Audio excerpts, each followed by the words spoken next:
പ്രിയപ്പെട്ട വിശ്വാസികളോട് വളരെ വിനയത്തോടെ അവസാനമായിട്ട് നിങ്ങളോട് ഓർമ്മപ്പെടുത്താനുള്ളത്, നമ്മുടെ ഈ വർത്തമാനകാല സാഹചര്യം ഇന്ന് ഏറ്റവും കൂടുതൽ ചർച്ച ചെയ്യപ്പെടുന്നത് ബഹുമാനപ്പെട്ട സുൽത്താനുൽ ഉലമ ഉസ്താദ് അവറുകളുടെ കേരള യാത്രയെക്കുറിച്ചാണ്. നാളെ അനന്തപുരിയുടെ മണ്ണിൽ ആ കേരള യാത്രയ്ക്ക് വിരാമം കുറിക്കുമ്പോൾ കേരളത്തിൻ്റെ മുഖ്യമന്ത്രി ശ്രീ പിണറായി വിജയൻ അവர்கள் അതിന് ഉദ്ഘാടനം ചെയ്യുമ്പോൾ എന്തിനാണ് ഈ കേരള യാത്ര ഉസ്താദ് അവറുകൾ നടത്തിയത് എന്ന് നമ്മളോട് ചോദിച്ചാൽ നമുക്കൊരൊറ്റ മറുപടിയെ അതിന് പറയാനുള്ളൂ. ഉസ്താദ് അവറുകൾ ഈ ഒരു വയോധികനായ സമയത്തും ഏതാണ്ട് 90-നടുത്ത് അല്ലെങ്കിൽ 91 അടുത്ത് പ്രായമുണ്ടായിട്ടും ഉസ്താദ് അവറുകൾ ഈ യാത്ര നടത്തിയത് എന്തിനാണ്? അവിടെയാണ് അതിൻ്റെ പ്രമേയം വളരെയധികം പ്രശസ്തമാകുന്നത്. മനുഷ്യർക്കൊപ്പം. മനുഷ്യർ എന്ന് പറഞ്ഞാൽ ആരൊക്കെയാണ്? ഞാനും നിങ്ങളും അടങ്ങുന്ന മതമുള്ളവനും മതമില്ലാത്തവനും സമൂഹത്തിൽ നിലയും വിലയും ഇല്ലാത്ത ആളുകൾ, ഉള്ള ആളുകൾ എല്ലാവരും മനുഷ്യന്മാരാണ്.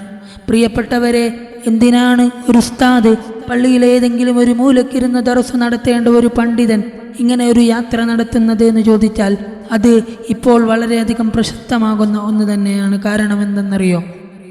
നിമിഷപ്രിയ എന്ന് പറയുന്ന ഒരു സഹോദരിയുടെ വിഷയത്തിൽ ബഹുമാനപ്പെട്ട ഉസ്താദ് അവറുകൾ ഇടപെട്ടപ്പോൾ വധശിക്ഷയ്ക്ക് വേണ്ടി വിധേയയായ ആ സഹോദരി രക്ഷപ്പെടുകയാണ് ഉണ്ടായത്.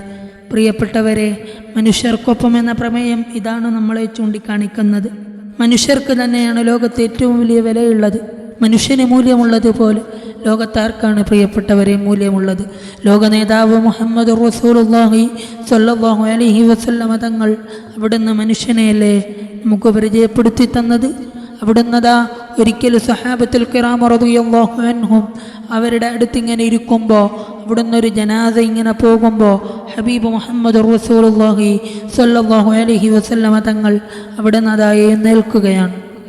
അപ്പോൾ സഹാബത്ത് ചോദിച്ചു, യാ റസൂലല്ലാഹ്, അതൊരു ജൂതൻ്റെ മയ്യത്തല്ലേ, മുസ്ലിമിൻ്റെ മയ്യത്തല്ലല്ലോ എന്നുള്ള നിലക്ക് ചോദിച്ചപ്പോൾ ഹബീബായ സ്വല്ലല്ലാഹു അലൈഹി വസല്ലമ തങ്ങൾ പറഞ്ഞത്, അതൊരു മനുഷ്യനല്ലേ, ആ ശരീരത്തിന് ബഹുമാനമില്ലേ എന്നാണ്. പ്രിയപ്പെട്ടവരെ, അതുകൊണ്ട് നമ്മൾ ഈ വിഷയത്തിൽ വളരെയധികം ശ്രദ്ധിക്കേണ്ടതുണ്ട്.